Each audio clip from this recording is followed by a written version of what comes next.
नमस्ते विद्यार्थियों, स्वागत है आप सबका। नमस्ते। आज हम एक बहुत ही खास और सच कहूं तो दिल को छू लेने वाली कहानी सुनने और समझने वाले हैं। तो चलिए आज की बात एक सवाल से शुरू करते हैं। क्या सीखने की सच में कोई उम्र होती है? मतलब क्या कोई ऐसा वक्त होता है जिसके बाद हम कुछ नया नहीं सीख सकते? ये तो बड़ा दिलचस्प सवाल है। मुझे लगता है कि आज की कहानी शायद हमें इसका जवाब दे दे। तो हमारी कहानी की शुरुआत होती है उत्तरी कर्नाटक के एक छोटे से गांव से। और इस कहानी के जो दो सबसे अहम किरदार हैं वो हैं एक दादी और उनकी पोती। तो चलिए मिलते हैं इनसे। एक तरफ है 62 साल की कृष्णक्का जो दादी है और वो एक भी शब्द पढ़ना नहीं जानती।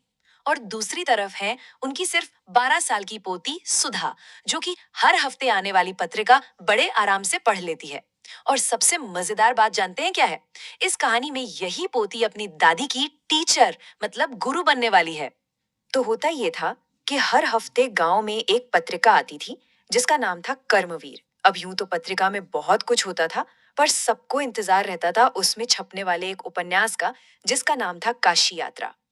और ये कहानी थी भी बड़ी प्यारी।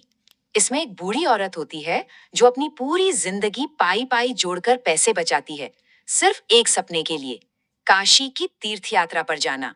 लेकिन कहानी में एक मोड़ आता है जब वो एक गरीब अनाथ लड़की से मिलती है और उसकी शादी के लिए अपनी सारी जमा पूंजी उसे दे देती है। वो सोचती है कि किसी की खुशी उसके अपने सपने से कहीं ज्यादा बड़ी है। अब कृष्णक्का यानी दादी वो तो पढ़ नहीं पाती थी, तो हर बुधवार को जब भी पत्रिका आती सुधा उन्हें कहानी की अगली कड़ी पढ़कर सुनाती थी। और दादी भी अपने सारे काम काज छोड़कर इतने ध्यान से सुनती थी मानो दुनिया में और कुछ हो ही ना। उन्हें उस कहानी की नायिका में कहीं ना कहीं अपनी झलक दिखती थी। पर फिर एक हफ्ते सुधा को पास के एक गांव में शादी में जाना पड़ा। और पीछे से क्या हुआ? पत्रिका तो आ गई, पर उसे पढ़कर सुनाने वाला कोई नहीं था। जब सुधा वापस लौटी तो उसने देखा कि उसकी दादी रो रही हैं। जरा उस लाचारी के बारे में सोचिए कि आपकी सबसे पसंदीदा कहानी आपके सामने रखी है और आप उसे पढ़ नहीं सकते। और लाचारी के इसी एहसास ने एक बहुत बड़े, एक असाधारण फैसले को जन्म दिया। उस रात दादी ने अपनी पोती सुधा को अपने पास बिठाया और अपने मन की बात बताई। उन्होंने बताया कि पढ़ न पाने की वजह से वो कितना कितना निर्भर और असहाय महसूस करती हैं। बिल्कुल। उन्होंने एक बहुत बड़ी बात कही। उन्होंने कहा, हमारे पास पैसे की कमी नहीं है, पर उस पैसे का क्या फायदा जब मैं आत्मनिर्भर ही नहीं हूँ। और फिर उसी रात उन्होंने एक पक्का इरादा कर लिया। उन्होंने सुधा से कहा, मैंने फैसला कर लिया है, कल से तुम मुझे पढ़ाओगी, मुझे कन्नड़ वर्णमाला सीखनी है। और ये कोई हवा हवाई बात नहीं थी। उन्होंने बाकायदा एक डेडलाइन सेट की, एक लक्ष्य तय किया। उन्होंने कहा कि दशहरे पर जब सरस्वती पूजा होगी उस दिन तक वो पढ़ना सीख जाएंगी और काशी यात्रा उपन्यास को खुद अपने आप पढ़ेंगी। और बस अगले ही दिन से उनके घर में एक बहुत ही अनोखी क्लास शुरू हो गई। एक ऐसी पाठशाला जहां टीचर थी 12 साल की पोती और स्टूडेंट 62 साल की दादी। सुधा एक बहुत अच्छी और थोड़ी सख्त टीचर साबित हुई, लेकिन कृष्णक्का वो तो एक कमाल की स्टूडेंट थी। वाकई वो इतनी मेहनत करती थी, पढ़ना, दोहराना, लिखना, फिर सुनाना, जो भी होमवर्क मिलता था वो उसे पूरी लगन से करती थी। उनका जोश देखने वाला था। उनकी मेहनत देखकर तो सुधा भी दंग रह गई। सुधा ने बाद में लिखा भी कि उनकी 62 साल की दादी किसी भी छोटे बच्चे से कई ज्यादा मेहनत और लगन से पढ़ रही थी। और फिर आखिरकार वो दिन आ ही गया, सरस्वती पूजा का दिन, उनकी मेहनत की परीक्षा का दिन। उस दिन पूजा पाठ के बाद दादी ने सुधा को अपने पास बुलाया। उन्होंने पहले तो उसे एक सुंदर सी फ्रॉक तोहफे में दी और फिर कुछ ऐसा किया जिसकी किसी ने उम्मीद नहीं की थी।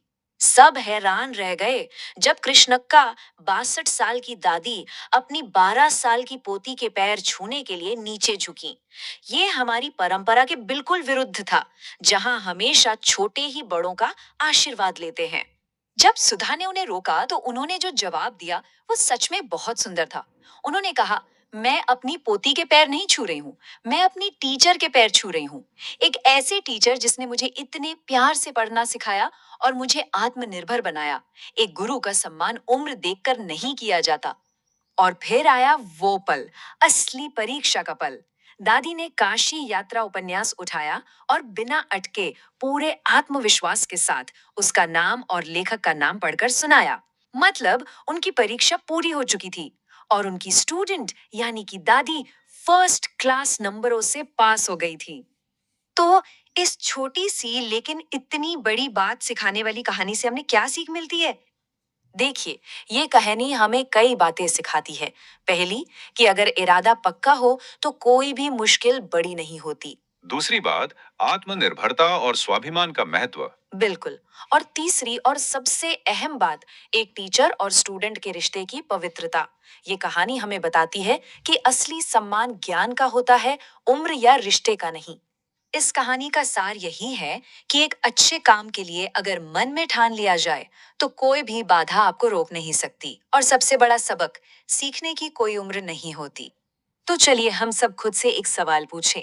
ऐसी कौन सी एक चीज है जो हम हमेशा से सीखना चाहते थे पर शायद ये सोचकर रुक गए कि अब उम्र हो गई है या अब सही समय नहीं है? इस कहानी को याद रखिएगा, क्या पता वो सही समय आज ही हो। इसी सोच के साथ आज की बात खत्म करते हैं। अगली बार तक हमेशा कुछ नया सीखते रहिए और आगे बढ़ते रहिए। अलविदा।